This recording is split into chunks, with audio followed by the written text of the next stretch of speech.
back to the small, where we begin our climb up the ladder of structure. There are two kinds of quarks that are found in normal matter. Physicists call them flavors of quarks. These quarks are the up quark and the down quark. A proton is formed from two up quarks and one down quark, while its slightly heavier cousin, the neutron, is formed from two down quarks and one up quark. The red, green, and blue colors of the quarks represent a property that attracts them to one another. It is this color charge property of the quarks that hold them together in a proton or a neutron.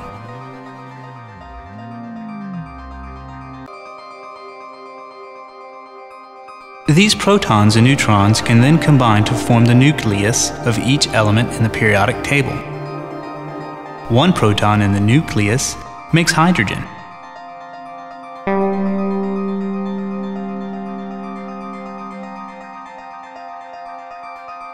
Two form helium.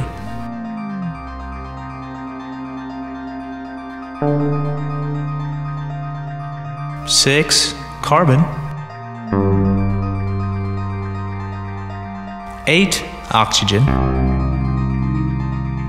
79 is gold. And 92, uranium. Neutrons help hold the protons together.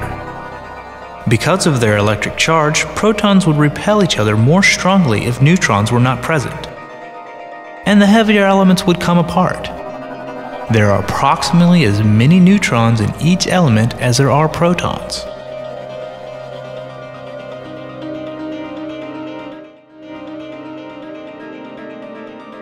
Atoms are formed when the positively charged protons in the nucleus capture the negative electrons.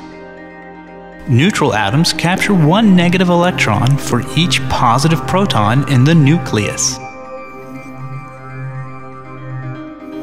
So, hydrogen has one electron to go with its one proton. Helium, 2 electrons. Carbon has 6. Oxygen, 8.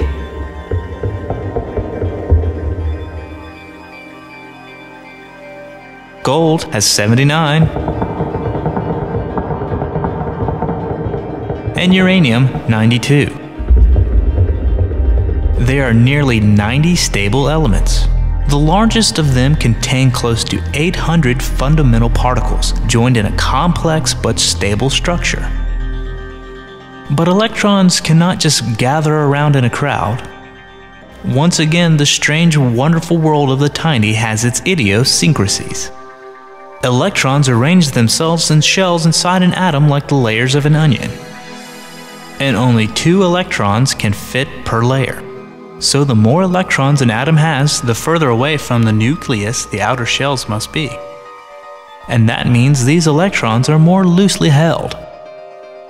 It is this difference in how tightly electrons are held in each different kind of atom that determines the chemical properties of the element. This accounts for the ability of metals to conduct electricity, the aloofness of noble gases, and the formation of molecules.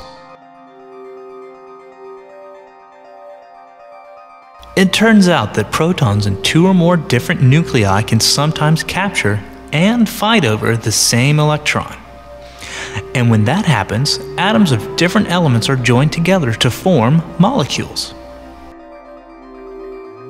This oxygen molecule is sharing 2 of its electrons with 2 hydrogen atoms. This is how a water molecule is formed. Some molecules can be quite large and complicated. Carbon, hydrogen, and oxygen join together to form some of the most important large molecules. Amino acids are molecules that are necessary for carbon-based life. And recently, it was discovered that amino acids form naturally and spontaneously in the vast gas clouds of outer space. Since these molecules are the predecessors of life, it is important to know how abundant and universal they have turned out to be.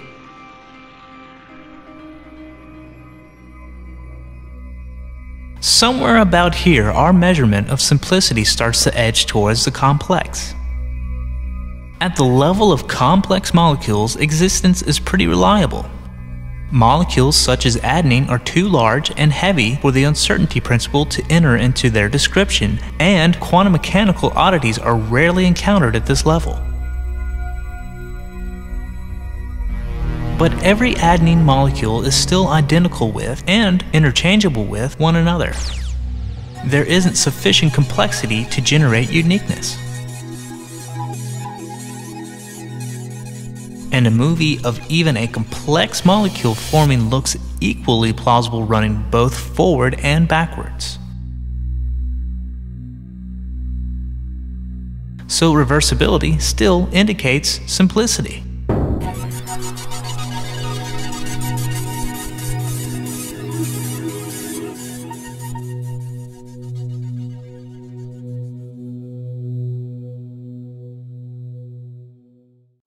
That molecule forming looks pretty different to me than when it's breaking apart. I agree. It looks natural breaking apart, but pretty forced when running backwards. You are right, and that is an indication that we are crossing the line from simplicity to complexity. Jeeves, again please.